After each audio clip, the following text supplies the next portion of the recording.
Hello, everyone, and thank you for tuning into our interview with esteemed author Jeffrey Renard Allen. Jeffrey is an award winning author of six books of poetry and fiction, including his most celebrated novel, Song of the Shank. He is a recipient of the Chicago Tribune's Heartland Prize for Fiction, the Ernest J. Gaines Award for Literary Excellence, and a Guggenheim Fellowship, among many other accolades. We are so grateful to have you here to speak with us today, Jeffrey, and to have you at Azule for your time in residence. And I just want to start this interview off at the very beginning. So, when did you know that you wanted to be a writer? Well, first of all, thanks for having me here at Azule, and thanks for having me today with you for this interview. So I would say I probably fancied myself a writer since I was about 7 years old. I was an only child, and I took to reading early, and reading was my favorite pastime, my favorite hobby, and um, pretty early. Then I also just started writing, primarily just writing little things, imitating the books or stories that I was reading or the TV shows that I watched. So it started like that, and I would also just say that my teachers from a young age also were very encouraging about my writing. They always spoke highly about my writing, so that further inspired me to want to do it professionally someday.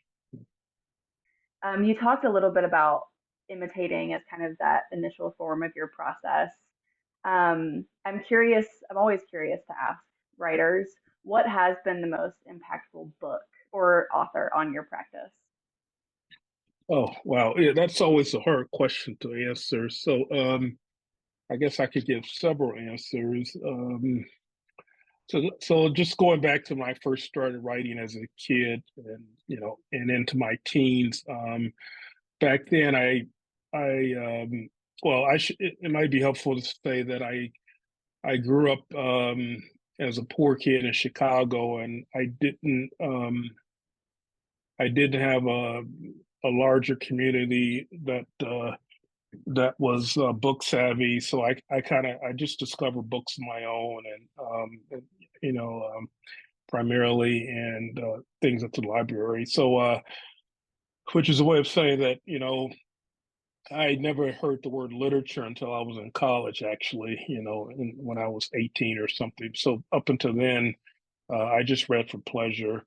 And I mostly read as a kid and teenager. I read mysteries and sci-fi and things like that. And one of my early influences was a science fiction writer named Harlan Ellison.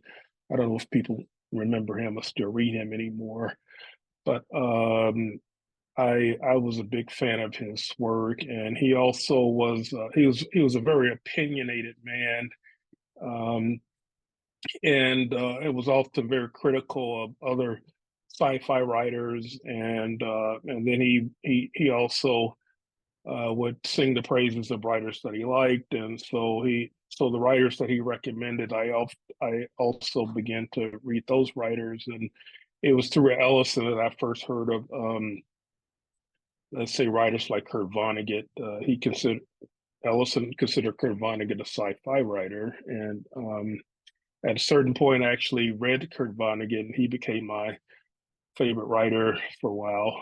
So much so that when I was in college, my fellow writing students called me the Black Kurt Vonnegut because I used to write an imitation of Kurt Vonnegut. So there was Ellison, there was Vonnegut, and then later other writers who became important would include someone like the writer John Edgar Whiteman.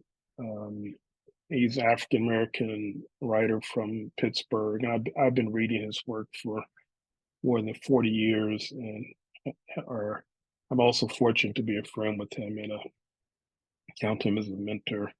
And some other writers, uh, Toni Morrison, for example, and you know, And then there are writers like William Faulkner, who comes from the part of Mississippi that my family on my mom's side comes from. He's had a big impact on my work, but there've been so many writers like that. And I would say my favorite novel, though, of all times is Garcia Marquez's 100 Years of Solitude.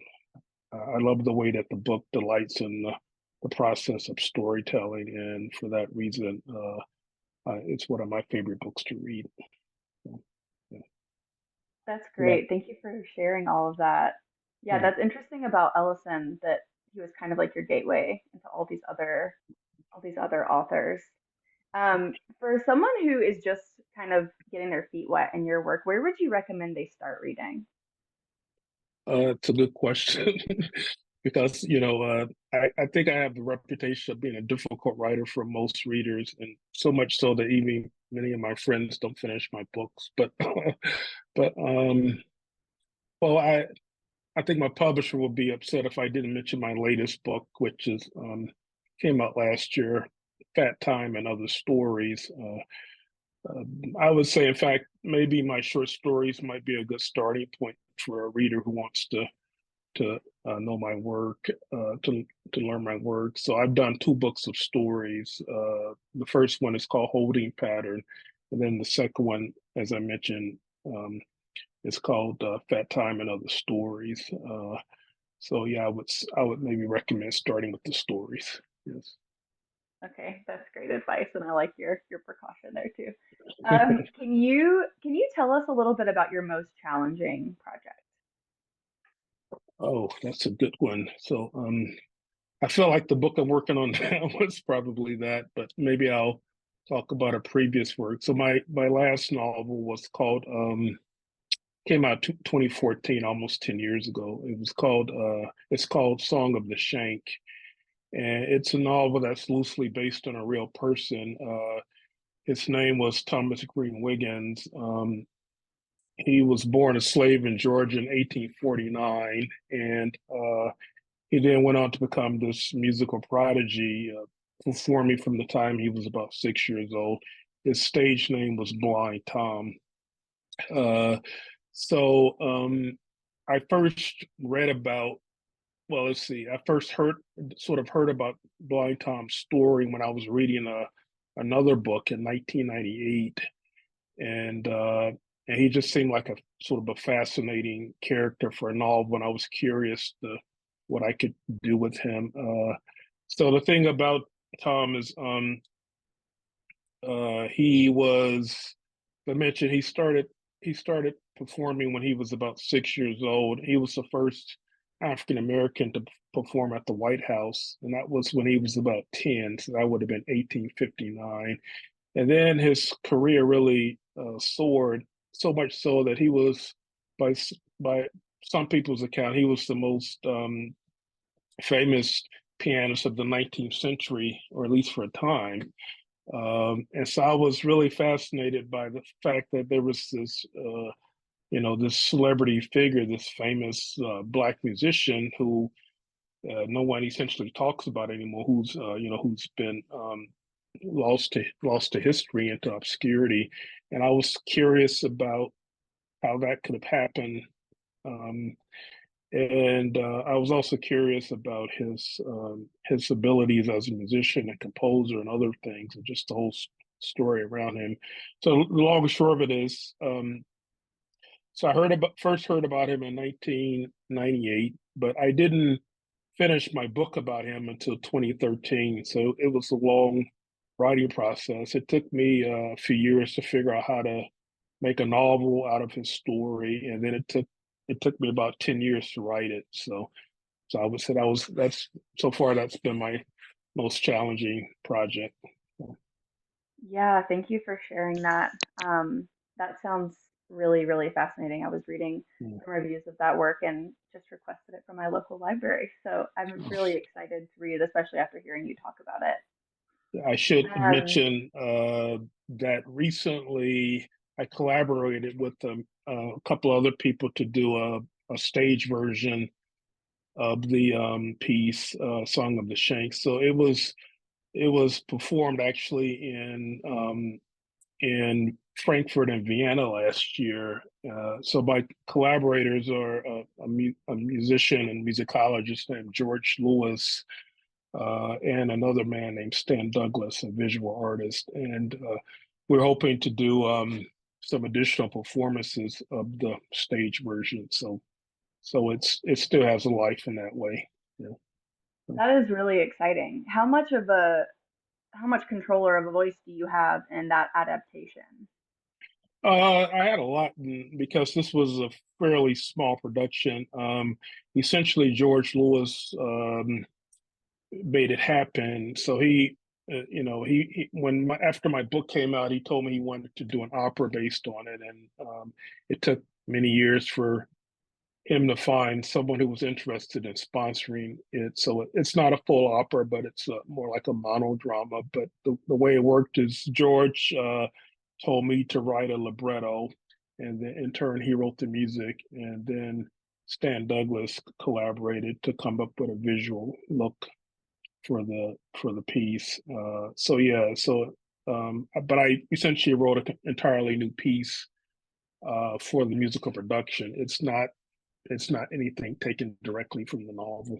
So, but we're hoping that we'll have future productions of this smaller version, and then eventually someone will put up the money for us to do a larger production, more of a full scale opera. So, That is really, really exciting. I'm sure that's so affirming for you as a writer to see it kind of take on this new art form as well. I will definitely uh, keep my eyes peeled for yes, that. for sure. Yeah. So I read that you were working during your time at Azule on kind of expanding your essay, Mother Wit, into a memoir.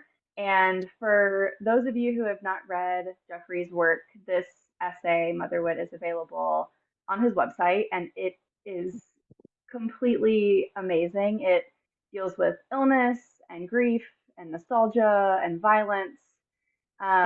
It's so beautifully written, and I think, yeah, whenever I was reading it in preparation for this interview, I was really thinking about where you were going to expand and how you were going to expand this work into become a full-fledged memoir. So I'm wondering if you can talk a little bit about that process, if that's what you've been working on during your time at Azul. Oh, thank you. Yes. Yes, that's what I'm working on. The essay you mentioned, Mother Wit, was published in Ranta back in July of 2020, if I remember correctly. Um, so to go back a bit, for a number of years, I've primarily been a fiction writer and a poet, and I've never really gravitated much towards writing nonfiction. But after Song of the Shank came out, the novel, many people began asking me to write personal essays about one thing or another. And so a writer, not a, she's more of an artist actually, but a woman named Natalie Eve Garrett was putting together an anthology about solitude. And I had written for another anthology she had done. And she asked me to write a piece for the anthology. And it so happened that I had been thinking for some years about writing a memoir, or thinking about writing about my relationship with my mother. So this became kind of the entry point for the essay for Mother Wit, and it's largely about being raised in poverty in Chicago by a single mother. My mother was originally from Mississippi and came to Chicago in 1949, and she worked as a domestic, as a maid. And so it was about the essay is about the kind of peculiar relationship that we had. I was the only child as well, so it was just my mom often, and uh, and I always felt like she was the person in the world that I was closest to, and that she was the person in the world that I could trust. And on the other side of that, my mother and that part of my family had endured many hardships, but my mom was the type of person who didn't like to talk about the past. And so, but the the idea of motherhood is something that my mother used to say to me as a kid. she said that I lack mother wit, and what she meant by that is that I've and this is still true. I've always been kind of gullible, and I lack a ability to read people for who they are, especially people who mean to do me harm, who don't have my best intentions in heart. So my mom predicted that my lack of mother would cause me grief in my life, and and so I began to think about that, and that's sort of the entry point into the essay. So I've been then I once I wrote the essay, I by then I decided I really needed to write a full memoir about this subject, and I was at an age where I thought it was time to sort of look at my life and to try to make sense of both my triumphs and my mistakes, my successes and my failures, and uh, begin to think if any of the things that any of my mistakes were related to this idea of my lack of mother wit and what exactly that entails. So I've been working on the book about 3.5 years altogether. I'm hoping to finish it this spring. I don't know if I will, but in simplest terms, I would say what I'm trying to do in the book is to use my story to talk about issues of mental illness and mental health, specifically as related to Black men in this country, and to frankly to talk about some of my own battles with the bipolar disorder, among other things. So that's kind of, I think that's part of what my mom being a kind of practical person coming from the South at a particular time, didn't have had no conception of mental illness really, and that's something that she was observant about me, but didn't know how to articulate it necessarily. So, yes. Yeah, thank you for sharing all of that. I think, yeah, with the parts that I read about mental illness and the essay talking about anxiety and also talking about, having chronic asthma, I think that was something that I was wondering if Yeah, you were going to expand upon. That's really interesting to hear you talking about, yeah, your struggles with bipolar disorder and kind of like the big picture of what's happening in America. I think that is a really interesting way to expand this essay, and I'm really looking forward to reading that. Um, yeah. Speaking of There is so your, much. I was just going to say there is, of course, so much discussion about mental illness now in our. Well, there's a lot of discussion in a way it wasn't before. Just giving some of the things we know about the high suicide rate we have and things of this sort. So I'm glad that there is that this has been talked about more. But I would also say that in terms of Black men who've written about mental illness, at least in nonfiction, there are still very few books that exist. So mine will be one. Mine will be a pioneering effort in that regard. So yes. that's really amazing. Well, speaking of your writing process and kind of your approach, something that I kept reading in your description of your work, but also other people's description of your work, is this word of fluid, whether that's talking about time or perspective or plot. And I'm wondering if you can just talk a little bit about that role of method in your storytelling. Uh, what always has to happen first for me to get excited about writing is to be excited about the language. So what my friend John Whiteman talks, he likes to use the phrase pushing the language, and so I'm always thinking about this idea of pushing the language, how to make the language alive. And so I would say the first idea of fluidity is that our the language that we use is always living and evolving, uh, and I'm trying to find new ways of engaging with it and using it to engage the reader. Um, so that's one of the entry points, and then I've talked about this some of other interviews, I suppose, but I also like just to think about reality in terms of fluidity or continuum. Where so for example, some of my fiction, people call me a magical realist, but I think what I do is something different from that. I look at reality as a continuum where at one end, let's say you have dreams and the unconscious and so on, and at the other end of the continuum or spectrum, you have magic and the supernatural. And so when I write narratives, that whole entire continuum exists in the same space. So, so for example, in the memoir that I'm working on, I try to write about dad and um, I wish I could take an example, but I remember reading a book by the artist Leonora Carrington, where she talks. It's a memoir where she talks about her own battles with the mental health, mental illness, and when she writes about the hallucinations and the delusions that she experienced. She doesn't write about them as if they were hallucinations or delusions, but as if they actually occurred. So I try to take a similar kind of approach. That we all live in this very fluid continuum that is reality, where all of these things are possible, and maybe I'm still idealistic enough to believe that there is a kind of ancestral time. There is a higher power, God, or whatever you want to call it, and that somehow we're always, existing at these different moments of reality.